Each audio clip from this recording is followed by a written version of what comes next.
Next up, we get Derek Wright, the attorney, right? Now, remember when a judge was even considering allowing Attorney Wright to come up there, she said, how much time are you going to keep him on the stand? Attorney Love said, I'm not going to keep him long at all. I respect him far, far, far too much to keep him for a long time. Man, they kept Derek Wright up there. I'm tripping. I'm not recording at all. I'm tweaking. Tripping. See? This is what happened when I'm tired. They kept Attorney Wright up there for the end of the Monday and then almost all of Tuesday, pretty much all of Tuesday. So you didn't respect him that much, and maybe you thought that he was going to come up there and pretty much back up what you had to say. In all actuality, he went up there and proved everything that Sledge said correct. And now you can't even impeach Sledge with the stuff that he was up there saying, because the person you tried to use to impeach him with corroborated it and gave email proof of them saying, hey, you need to change this, and them saying, okay, and then just not changing it. He has proof. He got email proof of all of it. They brought it all up. It's in evidence now. And yeah. So and if y'all remember on Monday afternoon, Attorney Love was like trying to give them emails one at a time. So she was leaving out so many of the emails. Once they went to Attorney Wright and asked him, can you also provide the emails? Then the floodgates open. Now we found the whole conversation, and we found out, oh, they definitely told you that drive-by had nothing to do with YSL, and it was over a girl. He read it in the email. He said it wasn't about that. It was over a girl. I know it seems gang-related, but it wasn't gang-related. It was about a girl. And they still put in factual acknowledgement, I think 3, that it was to show loyalty to YSL and to boost the reputation and all this other stuff. And Attorney Wright told his client that pretty much some things that you have to compromise on, you're not going to get everything you want in the plea deal. So we got to sign it pretty much. And I guess he told them that he was going to be able to clarify when he got on the stand, which I don't know why he would tell him that, because the state never told him he could clarify anything. Now, I want to play a part, because there's a factual acknowledgement number 8. Let me pull up number 8 right quick. Let me see something. Give me a second, y'all. Factual acknowledgement 8. We're going to look at it because it's very important to this Antonio Sledge situation. Give me a second, y'all.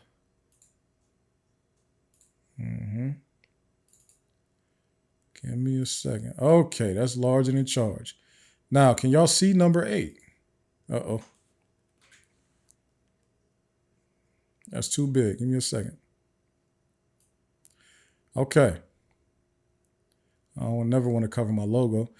Now, what number 8 says is, defendant personally knows one or more YSL associates committed the murder of Donovan Thomas on behalf of YSL. Now, this will prove to be, I think, the saving grace for Antonio Sledge. That's what I think. Now, we could talk about it now. What happened? Why am I saying what I'm saying right now? Antonio Sledge's attorney said number 8, and he said they did like 4 or 5 different versions of this plea agreement before the one that they ended up signing on whatever, December 28th, 2022, right? Number 8 was not in any of them. They added number 8 into the one the night, like 9 p.m., on the night before his plea hearing, and they added that in, and then the next day they signed it. One of the sick parts about this thing with number 8 and talking about Antonio Sledge's attorney, Derek Wright, he said that the first time, literally, this is what he said, the first time he heard about number 8 was last week, literally last week, when Antonio Sledge was on the stand testifying, and Attorney Love read it out loud in front of this YSL trial court. He said he didn't even hear it during the plea hearing. He definitely didn't read it, and he didn't even know it was in there. Why is this important to me? Why do I think that is going to save Antonio Sledge? For your attorney, not only did he not know it was in there and just keep it to himself, take it to the grave, or none of that, he went on the stand under oath and told the judge and the court in the world that his client signed something that he, as the attorney, never read. let me play a quick clip from what he was. Oh snap! Let me play a clip of this of him talking about this because it's actually kind of wild, like that he would even admit that. 456 Yankee as number 8, the final iteration. Is that fair? Did I get Correct. that right? Okay. Do you have notes or do you have an email or a text message or anything that reflects, hey, 456 or number 8 on this document, not the final, but number 8, take it out? To answer your question, going back to when this was happening, when we saw 455, it was not in there and everything seemed consistent with what we had asked. When we were handed 456, I think we must have assumed, and I don't want to speak for Mr. Sledge, well, that 455 was what was being handed to us to execute. And we did not notice because, again, it's an addition. It's a completely different sort of addition, and it's in there. And again, I'm not disputing it is in there, but I can't explain to you how we missed what we thought we were signing, or what I thought we were signing was 455, not 456, with that additional number 8 embedded in the factual allegations.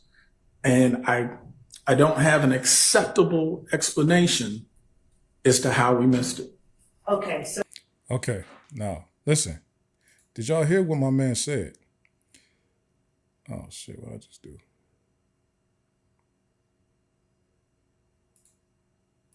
He said, I don't have an acceptable explanation how we missed it.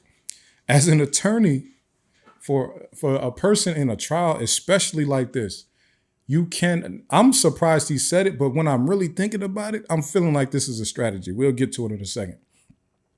You cannot say, I missed it. Now, the state did do a little sneaky joint with it, right? Because this is what the state did. Number 8 in this factual acknowledgement that they ended up signing, it was not only was it completely new, they didn't add it to the end. There was 15 or 16 factual acknowledgments.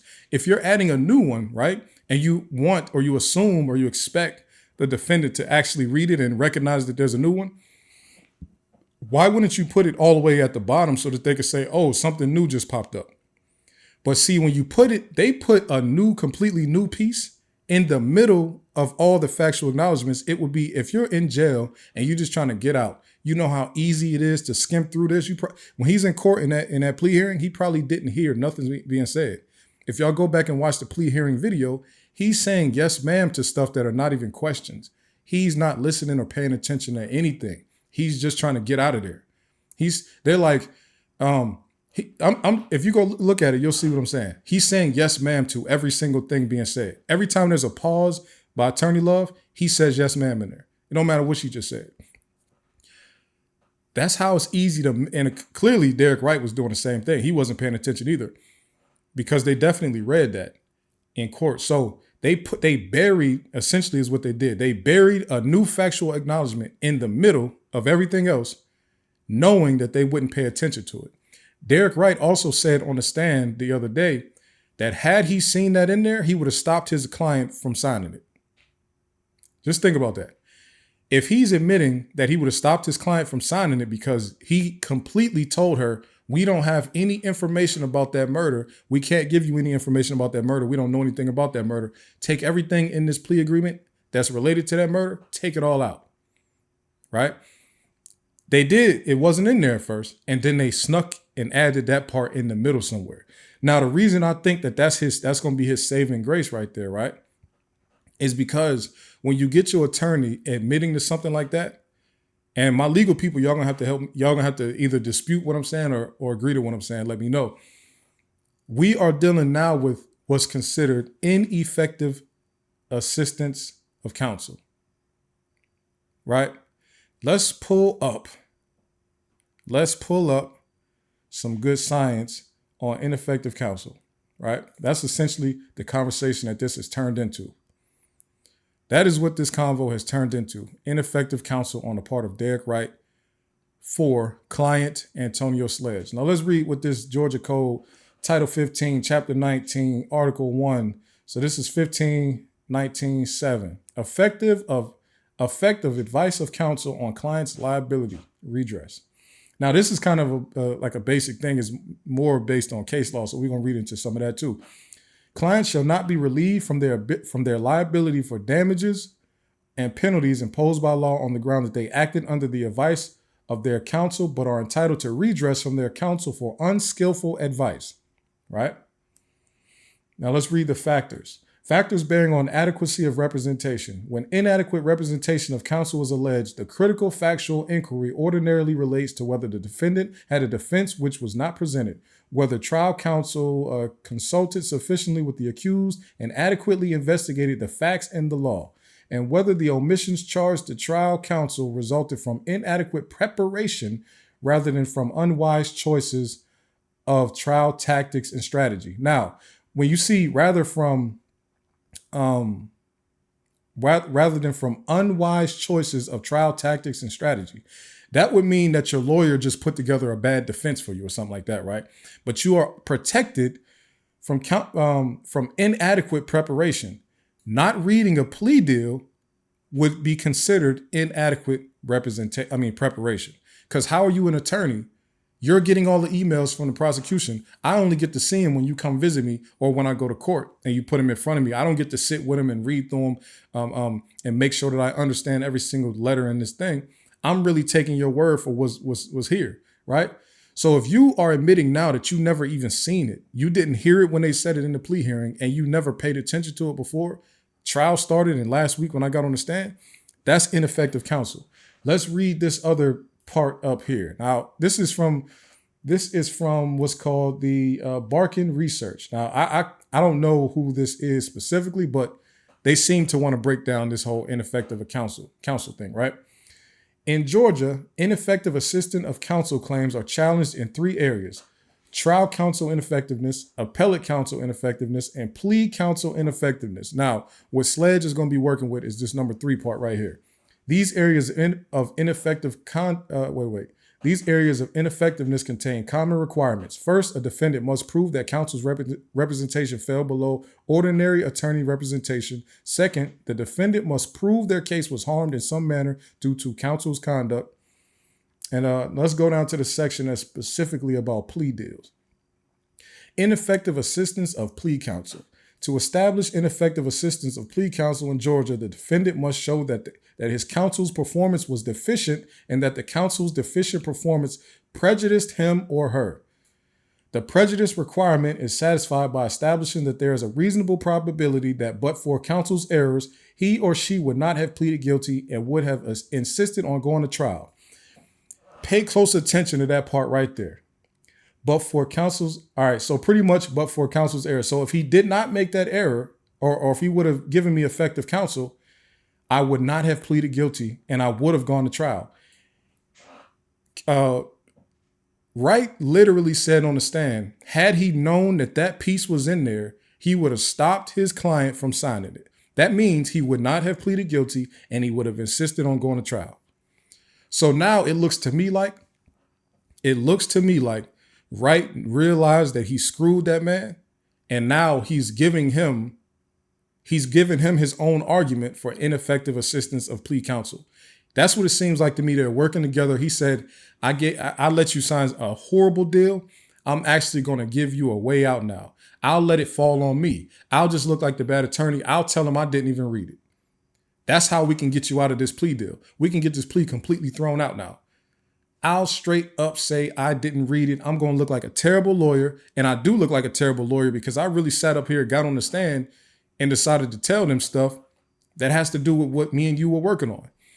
So, I mean, most attorneys would probably say, I'm not getting up there on the stand or I'm not going to tell you anything about what we talked about. But it seems like Wright was so eager and willing to go up there and talk. He never even said anything about, Judge, please don't make me don't make me testify. I don't want to, I don't want to risk any privilege issues. And he didn't ask to not testify one time. It seems to me that he went up there knowing he was going to sacrifice his own reputation to get Antonio Sledge out of this. Ineffective assistance of plea counsel. Now, I need the like real legal people to tell me, your lawyer not reading your plea agreement, is that grounds to have that thing thrown out? I feel like it is, but I'm a lay person, as they say. You understand? They call me lay. I'm a lay guy. You know what I'm saying? So I don't know how the courts would see it. I would think my lawyer going under oath and saying he didn't read my plea agreement should be enough. I mean, what more do you need? Because once you hire an attorney, damn near the word attorney almost means a stand-in for me. Like, that's pretty much what the word means. I'm giving them the power to be me and act on my behalf. That's pretty much what the word means. So the judge couldn't tell a defendant or a client that he should have read it himself, because literally when you hire a lawyer and the lawyer says, I'm representing that person, it's on them to make sure that all of this stuff is what they think it is, right? And they're supposed to effectively advise the client on what should be happening. So, I'm thinking, and I've been talking all week about how terrible, and for 2 weeks, how terrible of a deal Antonio Sledge has. And now to me, it looks like he has a way out. Okay. So y'all let me know what y'all think about that. Now, that was pretty much the end of the fireworks for the week, because from there, it's pretty much all downhill into boredom, oblivion, and there's just foolishness from there. Wright goes on, he gets cross-examined, whatever. But I think the important part of it was the part where he said that he didn't read the plea deal, pretty much, right? I think that's the important part. I'm not even going to spend no time. He shouldn't even have, that was a waste of time to even have him up there. So after Wright gets off the stand,